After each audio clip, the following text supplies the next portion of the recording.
il y a une question qui commence sérieusement à inquiéter. Est-ce que l'IA va devenir la grande faucheuse de nos emplois? On dirait bien qu'une véritable onde de choc se prépare.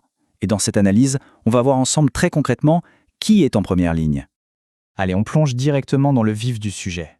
L'erreur, ce serait de penser que tout ça, c'est de la science-fiction, un truc pour plus tard. Mais pas du tout. L'horizon dont on parle, c'est 2030. Autrement dit, c'est demain.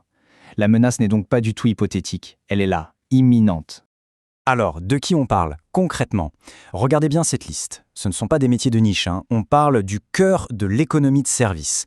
Graphistes, traducteurs, comptables, secrétaires, toutes ces professions sont directement dans le viseur. Et ce qui est assez frappant, c'est que beaucoup de ces métiers sont des portes d'entrée dans la vie active, notamment pour les plus jeunes. Et si certains pensent que c'est juste de la théorie, eh bien il suffit de regarder ce qui se passe déjà chez un des plus grands géants de la tech. Les licenciements chez Amazon, ça a été un véritable électrochoc. Le premier signe, massif et bien réel, de ce qui nous attend tous. Le chiffre est brutal. 14 000. 14 000 postes supprimés. Et attention, on ne parle pas de petits postes, mais bien de fonctions dans les ressources humaines, dans la publicité, des postes de cadre.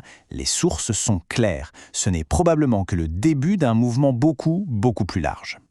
Pour mettre ce chiffre en perspective, il faut regarder la situation dans son ensemble. Chez Amazon, il y a 350 000 postes de bureau. 350 000, sur 1,5 million de salariés au total. Le vivier de postes qui pourrait être touché est donc absolument colossal.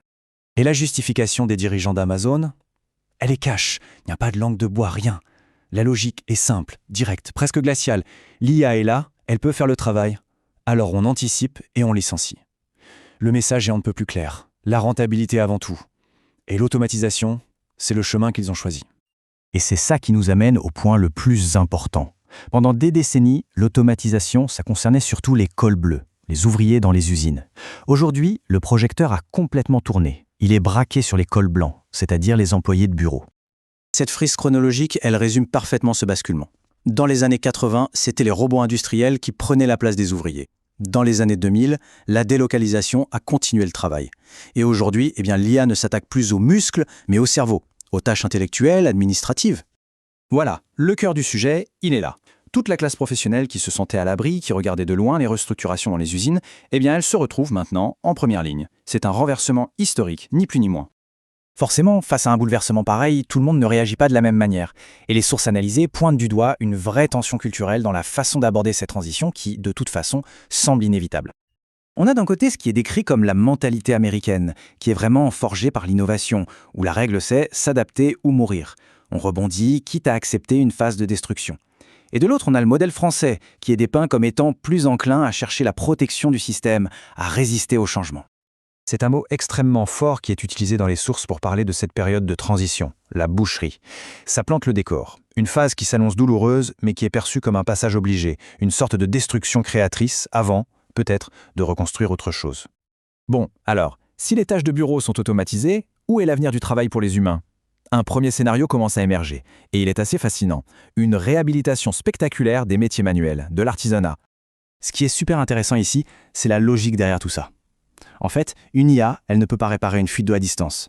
Elle peut aider un agriculteur à optimiser ses cultures, oui, mais elle ne pourra jamais mettre les mains dans le cambouis pour aider une vache à mettre bas. Ces métiers, ils demandent une présence physique, une expertise de terrain qui, elle, est irréplaçable.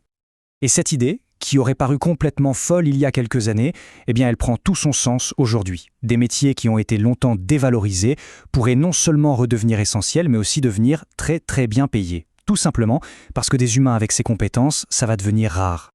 Passons maintenant à une autre vision du futur, une vision encore plus radicale.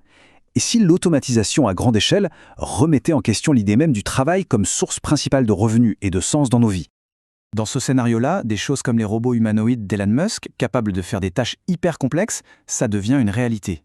Du coup, la discussion se déplace sur le terrain politique, avec des idées audacieuses. Pourquoi pas taxer les robots pour financer un salaire universel? Ça permettrait aux humains de trouver un nouveau sens à leur vie, dans le soin aux autres, le lien social, la créativité. Et cette inquiétude, elle n'est pas juste dans la tête des experts, loin de là. Ce sondage le montre très bien. L'opinion publique perçoit massivement l'IA comme une menace pour l'emploi. 86% qui répondent oui. C'est un chiffre qui en dit long sur l'anxiété sociale très profonde qui est en train de monter. Finalement, tout ça, ça nous ramène à la question la plus fondamentale, une question qui dépasse l'économie et qui touche à la philosophie. Si les machines finissent par tout faire, ou presque, quelle place il reste pour l'humain? Qu'est-ce qu'on fait faire aux gens? C'est la question vertigineuse que cette révolution technologique nous force aujourd'hui à nous poser.